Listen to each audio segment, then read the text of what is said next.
Hello and welcome to the Paletteful Packs YouTube channel. My name is Alice and I have the March 2022 Paletteful Premiere Pack here in front of me and I can't wait to see what's inside, so let's go ahead and open this up.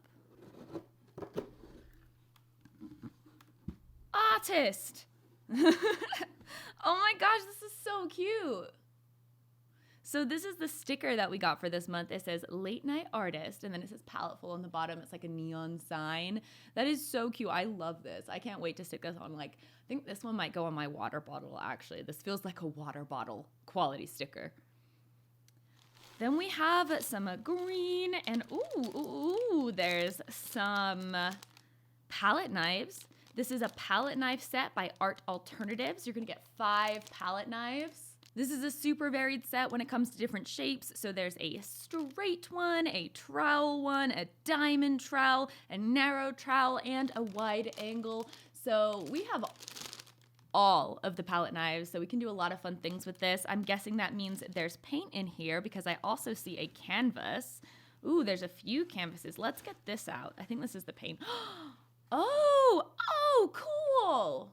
So these are solventless oil paints, and what that means is they are professional oil paints with high quality pigments and viscosity, but you don't have to use solvents like you normally would. You can actually just use water like you would with other paints as well. And they also have a really high degree of light fastness, and they're going to give you like the same beautiful results as traditional oil paint. So this is by Royal Talons. It's their Cobra line, and this set is going to come with 3 of the primary colors. You've got a yellow, a red, and a blue. There's also going to be these full-size Cobra paints. There's going to be white and black in this. This is really awesome. I know that in painting you tend to use a lot of white, so it is very awesome that they sent a larger version of the whites. And then we're gonna have a bunch of canvases by Art Alternatives. So this one is gonna be a 6x6 classic cotton. It's gonna have a 3/4 inch profile, so you've got a nice little stretched canvas here. And then underneath, it looks like we have some canvas boards. Both of them are going to be square. We've got another 6x6 or 5x7, depending on what you get. It looks like I have the 6x6 and the 8x8. Love a good square. So these are going to be canvas boards. The last thing I'm pulling out of here are 2, not just 1, but 2 brushes. So this is the first brush you're going to get. This is a fan brush. It's going to be by Robert Simmons. This is very cool. I've actually never owned a fan brush, and I know that they're really, really amazing for creating really soft shading and blending. So I'm so excited to own this. So these are a synthetic sable blend with Kolinsky hair sable and then synthetic filaments. So it's gonna give you the best of both worlds, and you've got a really nice spring to it, as you can see there. We're also going to have this filbert. I love filberts. This is actually my preferred style of brush for either acrylic or oil, and this is going to be in a size 8. Okay, so this is everything that you're going to get in the March 2022 Paletteful Premiere Packs. We've got 3 different canvas surfaces, 2 brushes, the fan brush and the filbert. We're gonna have 5 different colors of this water-soluble oil paint by Cobra. So white, black, the yellow, the red, and the blue. And we're also going to have all of these awesome palette knives so we can apply and mix that color. So I've never used water-based oils before, and I am so excited to finally be able to try them out. So let's go ahead and start making some artwork. So for the first painting that I'm going to show you, I'm going to use the palette knife. And I'm sorry for missing the very first moments of this painting, but it was basically what you're already seeing here, where I threw some paint down straight from the tube and kind of started moving it around with the palette knife. And it's kind of hard at the very beginning because there's not really a lot of paint on the canvas, but the more paint you get on there, the kind of easier it is to start smearing it around. And I really did a lot of the blending on the canvas for this. Like I would just take the color, like the pure yellow or the pure blue, and just put it right on there and then mix it around with the palette knife. And I think that worked really well because these paints stay so wet. They are very, I feel like they were very similar to regular oil paints. Like I honestly didn't really notice much of a difference outside of like I wasn't dying from fumes. So I really enjoyed that. But they do kind of mix a lot, which is one of the advantages of oil paints. So by putting that direct color on top, you can really create like the most intense colors. I also liked carving out with the palette knife. Like it worked really well for establishing some little like highlights in the kind of grassy areas at the front. And you could also kind of carve away if you like mess something up, or if you needed to like lighten an area, you could kind of scrape that away with the palette knife. And I experimented with turning the palette knife to like different ways. And because this was so wet like the whole time, you kind of have to be really thick with your paintwork and constantly be layering on top and try to, I don't know how to describe it, but if you want to try to get like the color on top without it dirtying too much, you kind of have to like almost place it on top, like try to get the color on top without disturbing the color on the bottom, if that makes sense. And the thicker the paint is, the easier that is. So that's why you can kind of see in the center of this where that sun kind of flare is, the paint is a lot thicker. So that's kind of some advice. And then I also added in these trees, again, kind of playing around with moving the palette knife in a different way. And for shading on the trees, I just added in some pure reds and some pure yellows. And I was really enjoying how that looked. I knew I wanted there to be some like red flowers dotting this whole field. So I started to add those in once I had the overall kind of vibe of the field established. And then I used that carving technique that I talked about before to kind of scrape away some areas where there might be like some stems or some leaves. And then I used the palette knife and I kind of added some mix of colors, some mix of yellows and blues and greens and things. And I kind of like slapped it almost on the painting to create this texture for the trees.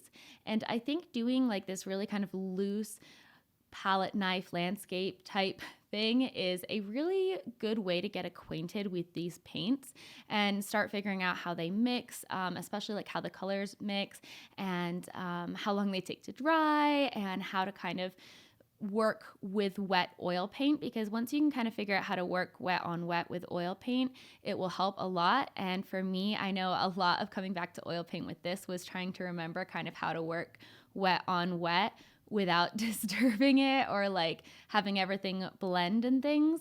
So I think this is a really good exercise, especially at the beginning. Kind of instead of swatches, I thought I would show you this painting. I think this one came out really cute and I enjoyed it. So I hope that you guys like it. And I'm going to move on and show you the second painting. So for the second painting, this one and the third one took quite a few days. There was a lot of drying time involved because I was working in thinner layers. So you're going to see my setup kind of change quite a bit. But I started with a really loose sketch in the yellow color. This is how I start most of my paintings. I don't bother with pencil and I don't bother with being like really exact because honestly, you're going to paint over it and it's just not worth it. For this painting, I decided to do a still life. I think still lifes are great if you don't really know what to paint, if you're familiarizing yourself with a new material or a new like technique or something like that. You don't have to worry as much about the content. So I set up a little still life, and for the start of this video, I was working from the still life, and then I ended up working from a photo later because it just took so many days. So the first part of this, I really just started with that sketch and establishing the basic colors. And getting all of that in there. And then after that kind of dried a little bit, I went back to it and started adding in some more contrast and some more colors to it. So I was adding in some more yellows and some more blues to the greens of the plants and kind of sharpening up some areas, establishing more of the details basically. So I always start really, really loose and then get more and more detailed as I go. And I try to work like the whole painting at one time. So as you could see, I kind of filled in the whole painting with this really loose color. And then I'm kind of like going around the painting and establishing a little bit more of contrast and a little bit more of detail. And then I will continue to do that and kind of like work in a circle, I guess. And I just think that's really, really helpful. And sometimes you just need time as well away from it. So it's kind of nice with the drying time because you can take time and come back to it. So I think this was like the third painting session at this point. And here I really wanted to start adding in more contrast. So in the previous part, I had been working on establishing like more of those colors and sharpening up certain areas and kind of like getting all of that defined. And now I want to start adding in more color as well as more detail. And so I'm adding in some like pure reds and some pure blues and letting them just kind of sit there. And I think that's really starts to make things look a lot more vibrant and just kind of like adds to the aesthetic of the piece. And this is kind of where I started liking this piece a little bit more, because for a while I was really like, I am not enjoying this. Like, I was just struggling with it. And then I really kind of started playing with some colors a little bit more. And I really started to feel like, okay, I'm understanding these paints again. Like, blending on the canvas is always really, for me, really effective with the oil paints because they blend so easily. And for this piece, I primarily used the smaller brush. It's a really kind of like good all-around brush because you can kind of use the side to get more of those like finer details, and then you've got like the flat side to fill in all of those background areas.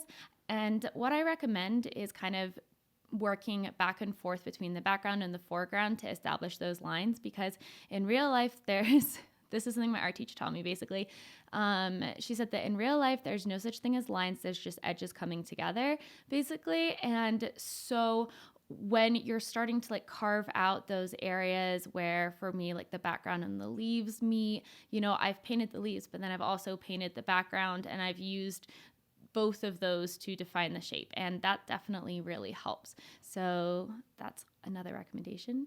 And now I'm getting towards the end, and I've mostly just established all the contrast that I want, and I'm adding in some like cast shadows and some final details. And that is going to be the last part of my process, is just adding in those final little touches, adding in a little bit more contrast where I want it. So that is that second piece with a still life, and let's move on to the third piece. So the third painting is my favorite, and it was also my favorite to work on. I used the deeper canvas, and I started with the fan brush and really loosely kind of like threw on some colors. And then I used the flat brush to kind of throw in some more shapes. And in my head, I felt like at this point, the colors that I was seeing mixed together were these really beautiful, like muted landscape tones.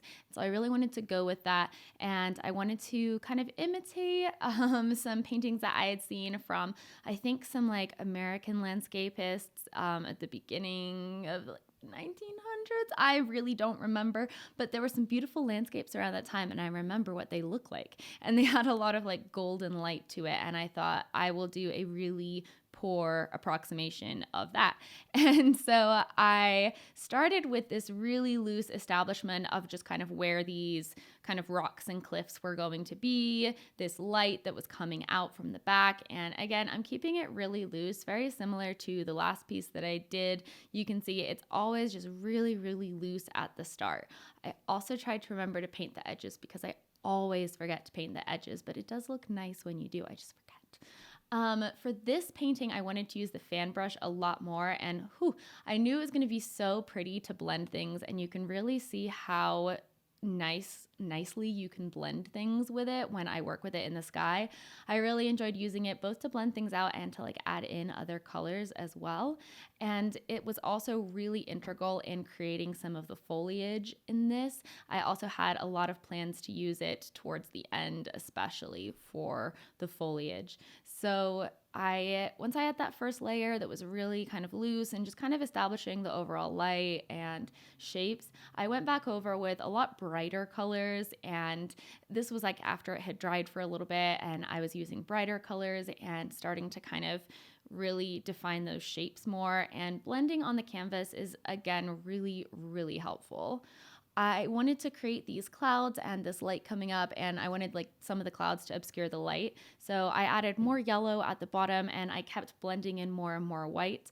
Sometimes it can be hard to build things up as bright or as light or as dark as you want them with oil paints. So it's okay. Don't get frustrated. You can always like let it dry and come back to it later. I've heard it's recommended generally to work from dark to light with oil paints, but either way, it's kind of hard. But yeah, I definitely think working dark to light is very helpful because it's easier to lighten something than it is to darken something that's already been lightened. And you can see here where the blending capabilities of oil paints are just so useful because I can add in these yellows right on the canvas, these reds right on the canvas, and I can blend them in and you get this really nice muted, faded look with all of these different tones, which I think just looks so beautiful. Again, using the fan brush, again, just picking up colors.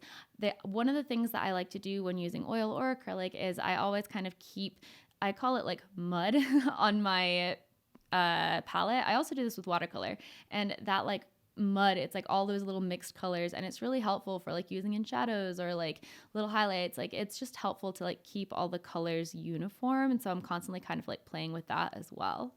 So for one of the final layers, this is again where, like with the previous one, where it's time to really boost that contrast, especially when things are wet. Like I was saying, things can blend into one another, especially if you don't start like super dark. And so I wanted to take some time to go in and add more contrast and then add some sharpness to where some of the foliage was going to be. I also needed to establish this tree kind of that I wanted in the top and add in more leaves on top of that as well. So this was kind of a game of patience because I was so close to being done, but I had to wait for it to dry. So one of the things that I did was work on this painting and the other painting at the same time. And that's something that I also recommend, is trying to like bounce between paintings. So this is pretty much where it is finished, and I really like this one. It's definitely my favorite one, and I really enjoyed it, and I kind of finally felt like I had a grasp on the oil paints. So thank you so much for watching. I hope that you enjoyed this video, and I hope that you learned something. If you'd like to get your own Paletteful packs, then definitely click the link in the description box below to sign up, and have a wonderful rest of your day. Bye!